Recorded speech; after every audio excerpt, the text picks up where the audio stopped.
Hello students, क्या हाल है सबके? सब बढ़िया। नेक्स्ट वीडियो लेके आए हैं जिसमें हम लोग आपको क्या पढ़ाएंगे, केमिकल रिएक्शंस पढ़ाएंगे। फिज़िकल प्रॉपर्टीज़ मैं आपको पहले कवर अप करा चुका हूँ प्रीवियस वीडियो में।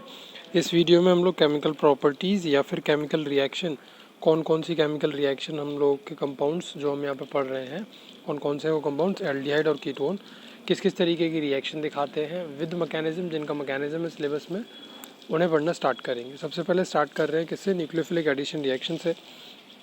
न्यूक्लियोफिलिक एडिशन रिएक्शन का मतलब क्या है कि न्यूक्लियोफाइल ऐड करना किसी भी कंपाउंड में। ठीक है, पिछली वीडियो में हम लोगों ने बात करी थी कि एल्डिहाइड हो या फिर कीटोन हो, दोनों में क्या होता है हमारे पास में? कार्बोनिल कार्बन होता है। कुछ बच्चे कह रहे थे कि कार्बोनिल कार्बन पता नहीं है, तो कार्बोनिल कार्बन वो होता है जिस कार्बन से डबल बॉन्ड ऑक्सीजन होता है, इसको बोलते हैं हम कार्बोनिल कार्बन। अगर ये एल्डिहाइड होता है तो भी होगा उसमें, ये होता है एल्डिहाइड RCHO। अगर ये एल्डिहाइड ना होकर कीटोन होता तो इधर भी R होता और इधर भी R होता है, तो भी उसमें C डबल बॉन्ड होता है। तो ये जो होता है इस कार्बन को हम लोग कार्बोनिल कार्बन बोलते हैं। ये कार्बोनिल कार्बन क्या है? डबल बॉन्ड से जुड़ा हुआ है किसके साथ में? ऑक्सीजन के साथ में। ऑक्सीजन क्या है? एक इलेक्ट्रोनेगेटिव एलिमेंट है, कार्बन एक इलेक्ट्रोपॉजिटिव एलिमेंट है। इलेक्ट्रोपॉजिटिव एलिमेंट पे ही क्या करेगा? आके न्यूक्लियोफाइल अटैक करेगा, जिस पे पॉजिटिव चार्ज है उसी पे तो नेगेटिव चार्ज वाला कंपाउंड आके अटैक करेगा ना। तो न्यूक्लियोफाइल अटैक कर देता है कार्बन पे आके, carbon because carbon is being positively charged. Nucleophile यहाँ पे आके जुड़ता है और जब रिएक्शन होती है तो बीच में ये एक इंटरमीडिएट बन जाता है, टेट्राहेड्रल इंटरमीडिएट बन जाता है। और फिर इस टेट्राहेड्रल इंटरमीडिएट की रिएक्शन हम लोग किसी एक प्रोटॉन के साथ में करा दें तो ये प्रोटॉन को क्या कर लेता है? तुरंत से कैप्चर कर लेता है, और ये जो ऑक्सीजन पे नेगेटिव चार्ज है इसके साथ में ये H पॉजिटिव आके जुड़ जाता है और ये यहाँ पे OH बन जाता है।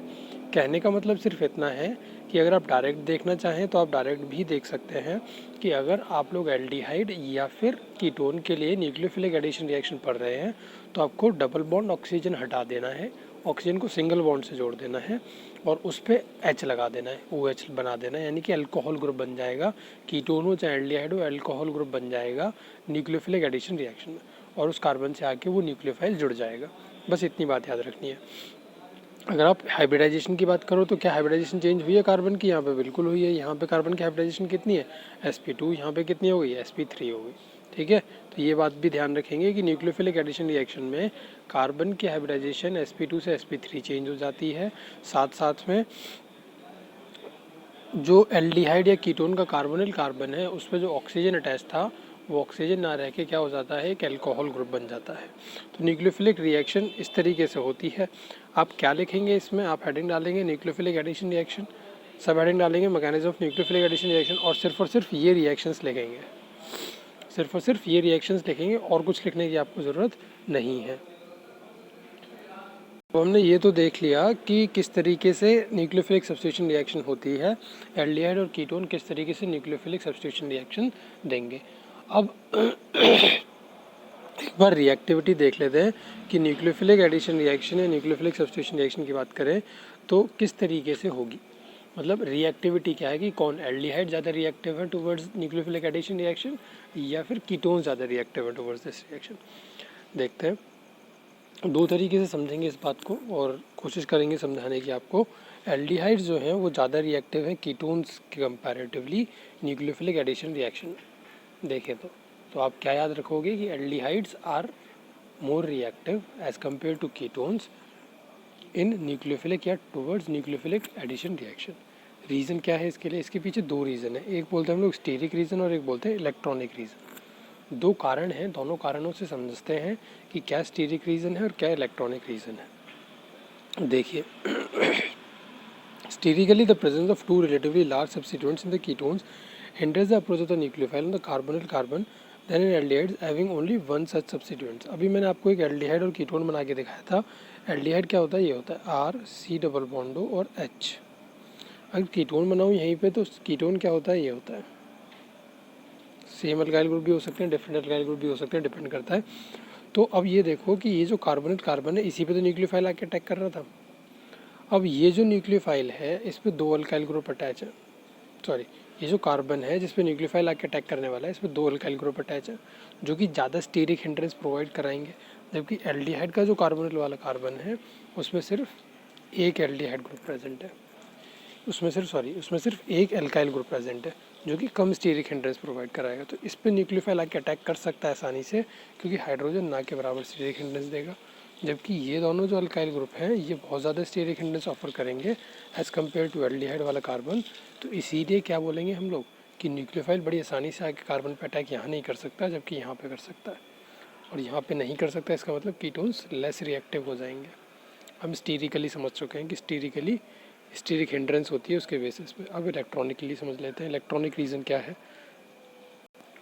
Electronically aldehydes are more reactive than ketones because two alkyl group reduce the electrophilicity of the carbonyl carbon more effectively than in former. इसका क्या मतलब है ये भी समझिए। उसी तरीके से समझेंगे जैसे हमने वहाँ समझा था। बनाते हैं हम लोग एक कीटोन बनाता हूँ मैं पहले, सॉरी एल्डिहाइड बनाते हैं पहले सिंपल सा CH3 C double bond O और H। उसके बाद में carbon double bond oxygen CH3 और बस हो गया। ये देखिए, अब सबको पता है कि जो अल्काइल ग्रुप होता है वो कैसा ग्रुप होता है? एक इलेक्ट्रॉन डोनेटिंग ग्रुप होता है। कैसा ग्रुप होता है? एक इलेक्ट्रॉन डोनेटिंग ग्रुप होता है। तो ये जो है इलेक्ट्रॉन को डोनेट करेगा इस तरफ। हमने क्या देखा अभी पीछे मैकेनिज्म में कि कार्बन पे एक प्लस चार्ज आता है, प्लस डेल्टा का चार्ज आता है। मैं कलर चेंज कर लेता हूँ बेटर तरीके से रिप्रेजेंट करने के लिए। देखिए कार्बन पे किस तरीके का चार्ज आता है? एक प्लस डेल्टा चार्ज आता है और ऑक्सीजन पे माइनस डेल्टा चार्ज आता था, जिसकी वजह से न्यूक्लियोफाइल कार्बन पे आके अटैक करता था। स्टीरिक हिंड्रेंस वाली बात समझ ही ली थी पीछे। अब मुझे बताइए कि इस कार्बन पे जितना ज़्यादा पॉजिटिव चार्ज होगा उतना जल्दी न्यूक्लियोफाइल इस पर आके अटैक करेगा। ऑब्वियस है भाई, जितना ज़्यादा अपोजिटिव चार्ज होंगे उतना ज़्यादा उनके बीच में अट्रैक्शन होगी और उतने जल्दी न्यूक्लियोफाइल आके अटैक कर देगा। लेकिन अगर मैं किसी तरीके से इस कार्बन का पॉजिटिव चार्ज कम कर दूँ, तो क्या न्यूक्लियोफाइल इस पर आके अटैक कर सकता है? आप कहोगे बिल्कुल नहीं करेगा। नहीं करेगा, ऑब्वियस सी बात है। तो इसका पॉजिटिव चार्ज कम करने का तरीका क्या है कि इस पर नेगेटिव चार्ज दिया जाए। और नेगेटिव चार्ज कौन देगा? इलेक्ट्रॉन डोनेटिंग ग्रुप्स, जो कि अल्काइल ग्रुप इससे अटैच हो रखे हैं। अगर एक अल्काइल ग्रुप अटैच है तो इसे कम नेगेटिव चार्ज मिलेगा। अगर दो अल्काइल ग्रुप अटैच होगा तो इससे ज़्यादा नेगेटिव चार्ज मिल जाएगा। ज़्यादा नेगेटिव चार्ज मिल गया इसका मतलब पॉजिटिव चार्ज का बहुत कम हो गया होगा। अब कार्बन पे पॉजिटिव चार्ज ही बहुत कम हो चुका है, तो क्या न्यूक्लियोफाइल बड़ी जल्दी आके अटैक कर सकता है इस कार्बन पे? नहीं कर सकता। कार्बन का पॉजिटिव चार्ज कम हो चुका है, इसीलिए न्यूक्लियोफाइल नेगेटिव चार्ज जो है वो बड़ी जल्दी आके अटैक नहीं कर सकता। करेगा उतना फास्टली नहीं करेगा जितना इस वाले कार्बन पे करेगा, क्योंकि यहाँ तो सिर्फ एक अल्काइल ग्रुप ने ही क्या करा है? चार्ज डिक्रीज़ कर रहा है। तो मेरी बात उम्मीद करता हूँ समझ में आई होगी कि इलेक्ट्रॉनिकली कीटोन्स क्यों लेस रिएक्टिव हैं और स्टीरिकली भी क्यों लेस रिएक्टिव है। तो दो रीजंस हैं। क्वेश्चन पूछा जा सकता है, बनाया जा सकता है क्वेश्चन बोर्ड्स में कि कीटोन्स लेस रिएक्टिव क्यों होते हैं towards nucleophilic substitution, nucleophilic addition reaction. तो आप ज़रूर याद रखिएगा इन रीजंस को। आपको कैसे लिखना है, आप चाहे तो यहाँ से देख के लिख सकते हैं या फिर पॉइंट बना के, या फिर मैं नोट्स दिखा दूंगा वीडियो के लास्ट में, आप वहाँ से चाहें तो वहाँ से देख के लिख सकते हैं। फिर इसी पे बेस्ड एक क्वेश्चन आया है, would you expect benzyl aldehyde to be more reactive और less reactive in nucleophilic addition reaction than propanal. Benzyl aldehyde को कंपेयर करना था प्रोपेनल के साथ में reactivity towards nucleophilic addition reaction. अब जरा देखिए, हम तो कॉन्सेप्ट ऊपर तरीके बड़ी अच्छी तरीके से समझ के आ गए हैं, तो कोई दिक्कत ही नहीं है हमें। हमने पता करा है कि कार्बन पे अगर पॉजिटिव चार्ज रहेगा, कार्बन का पॉजिटिव चार्ज कम नहीं होना चाहिए या डीलोकलाइज नहीं होना चाहिए कहीं। कार्बन पे पॉजिटिव चार्ज जितना है उतना का उतना अगर बना रहेगा तो न्यूक्लियोफाइल बड़ी आसानी से आकर अटैक कर सकता है उसके ऊपर, ठीक है। लेकिन बेंजिल एल्डिहाइड में देखो, कार्बन का जो पॉजिटिव चार्ज यहाँ था वो पॉजिटिव चार्ज यहाँ ना रुक के बेंजीन पे डीलोकलाइज हो जाएगा। वो कार्बन का पॉजिटिव चार्ज बेंजीन पे डीलोकलाइज हो जाएगा। कार्बन पे पॉजिटिव चार्ज ही नहीं रहा, कार्बोनिल कार्बन पे पॉजिटिव चार्ज है ही नहीं, उसे तो बेंजीन पे भेज दिया। तो क्या न्यूक्लियोफाइल आके उस पर अटैक करेगा? नहीं। जबकि प्रोपेनल पे जो कार्बन पे पॉजिटिव चार्ज है वो कहीं नहीं जा रहा। जो प्रोपेनल का कार्बन पे पॉजिटिव चार्ज है वो तो डीलोकलाइज ही नहीं हो रहा, तो उसी पे रहेगा। तो वो उस पर न्यूक्लियोफाइल आके आसानी से अटैक कर सकता है। जबकि इस वाले कार्बन पे अटैक ही नहीं कर पाएगा, इस पर पॉजिटिव चार्ज ही नहीं है, तो न्यूक्लियोफाइल कहाँ से आके अटैक करेगा? बात समझ रहे हो? पॉजिटिव चार्ज ही खो दिया इस कार्बन ने, तो अपना बेंजीन पे डीलोकलाइज कर दिया। बेंजीन रिंग पे घूम रहा है पॉजिटिव चार्ज, कार्बन पे न्यूक्लियोफाइल अटैक करने आया, उस पर पॉजिटिव चार्ज ही नहीं है, कहाँ से करके जाएगा अटैक? जबकि प्रोपेनल के कार्बोनिल कार्बन पे पॉजिटिव चार्ज ज्यों का त्यों बना हुआ है। तो इसलिए हम कहेंगे कि propanal is more reactive as compare to benzyl aldehyde. वो यहाँ पे लिख के दिखाया इन्होंने कि hence it is less reactive than propanal. Benzyl aldehyde जो है वो लेस रिएक्टिव है प्रोपेनल के कंपैरेटिवली। तो इस क्वेश्चन को भी आप नोट करोगे अपनी कॉपी में। नेक्स्ट चलते हैं आगे। Some important examples of nucleophilic addition reaction and nucleophilic addition elimination reactions. कुछ एग्जांपल्स देख लेते हैं न्यूक्लियोफिलिक एडिशन रिएक्शन के, जो हमने पीछे पढ़ी हैं रिएक्शंस, उनके बिहाफ पे चीज़ों को समझ लेते हैं। सबसे पहले देखिए हमारा है एडिशन ऑफ हाइड्रोजन साइनाइड। हम लोग हाइड्रोजन साइनाइड ऐड कर रहे हैं किसी भी कीटोन में या कार्बोनिल कार्बन में। हम लोग कीटोन या फंग वो अलग अलग से नहीं समझेंगे। देखो यहाँ पे दोनों बॉन्ड फ्री करके दिखा रखे हैं उन लोगों ने। हर रिएक्शन में आपको इसी तरीके से मिलेगा। ये यहाँ की बात कर रहा हूँ मैं, दोनों बॉन्ड फ्री करके दिखा रखे हैं। मतलब अगर आप यहाँ पे R लगा दो, यहाँ पे H लगा दो तो ये एल्डिहाइड बन जाता है, या फिर आप यहाँ पे R लगा दो और यहाँ पे भी R लगा दो तो ये कीटोन बन जाता है। तो आपकी मर्जी है। रिएक्शन सेम रहती हैं कीटोन्स के लिए भी और एल्डिहाइड्स के लिए भी, इसीलिए अलग अलग नहीं समझाई गई हैं।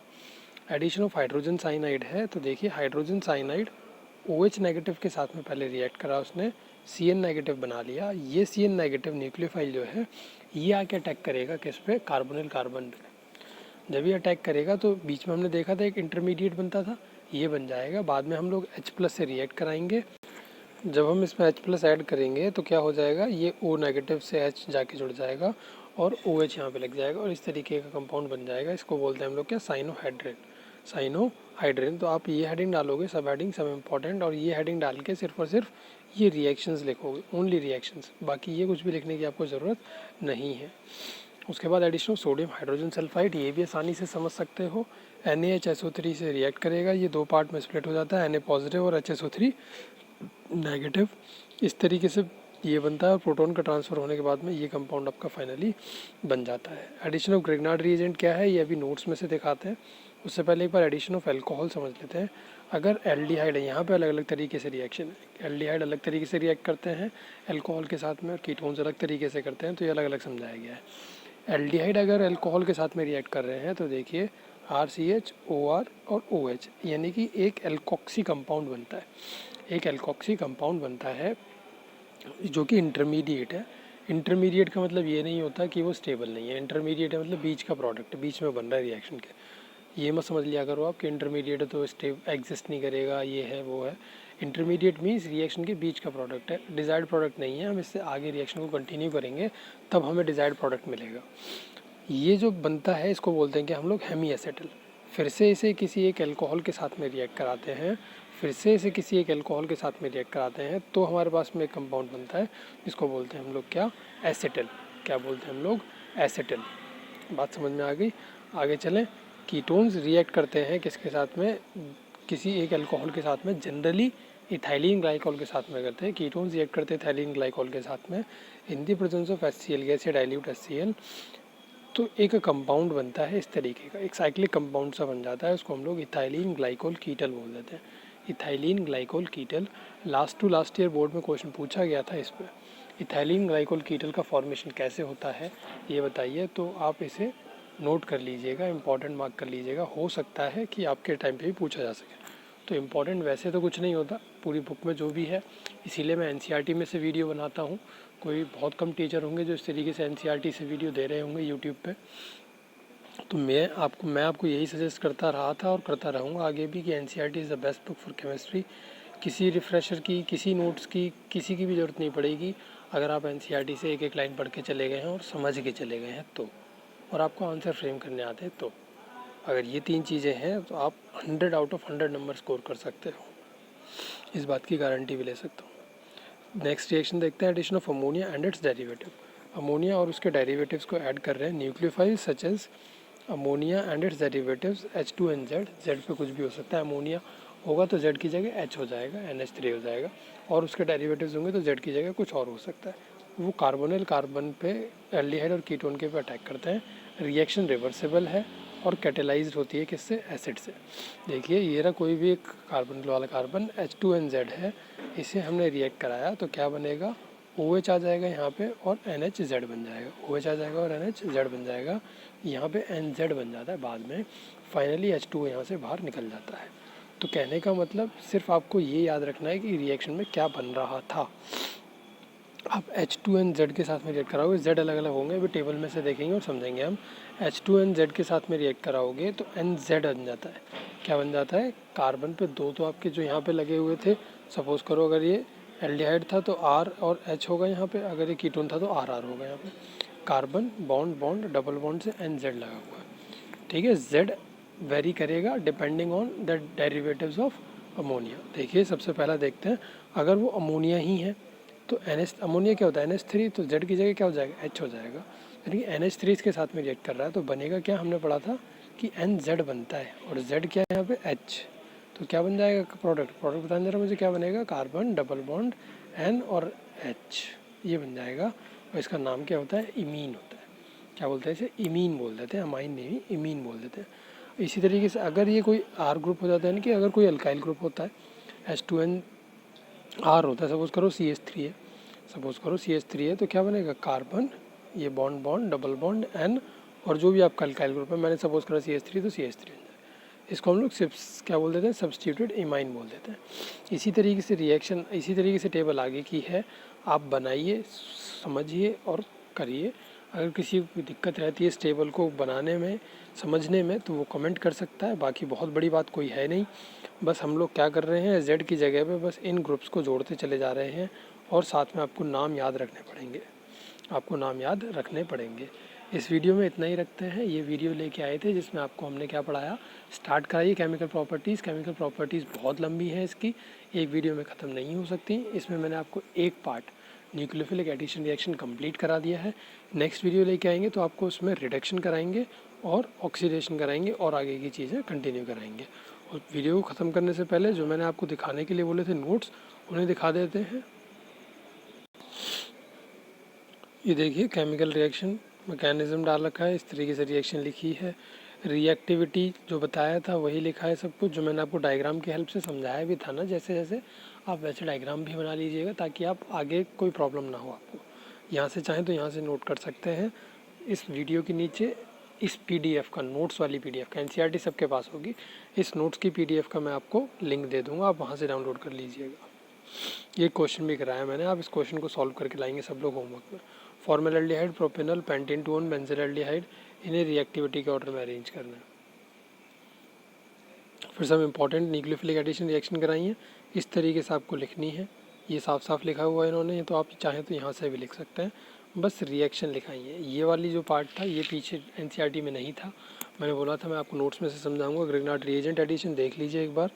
अगर कोई भी कार्बोनिल कार्बन वाला फंक्शनल ग्रुप जैसे कि एल्डिहाइड या कीटोन रिएक्ट करता है किसी ग्रिग्नार्ड रिएजेंट यानी कि RMGX के साथ में, तो क्या होता है, R अलग इस कार्बन से जाके जुड़ेगा और OMGX अलग जुड़ जाता है, ये एक इंटरमीडिएट बनता है। बाद में जब आप इसे H2O से रिएक्ट कराएंगे तो MgOHX अलग निकल जाएगा और आपका ये फंक्शनल ग्रुप यानी कि अल्कोहल में कन्वर्ट हो जाएगा। तो ग्रिग्नार्ड रिएजेंट में भी कोई बड़ी बात नहीं है, इस तरीके की रिएक्शन जहाँ ग्रिग्नार्ड रिएजेंट आपको पीछे पढ़ाया था वहाँ पे भी हम देख चुके थे कि किस तरीके से ग्रिग्नार्ड रिएजेंट रिएक्ट कर रहा था, अल्कोहल वगैरह में भी देखा था, तो ऑलमोस्ट लगभग सिमिलर रिएक्शन ही है वहाँ से। चलिए ये होगी ग्रिग्नार्ड रिएजेंट की रिएक्शन, आगे चलते हैं।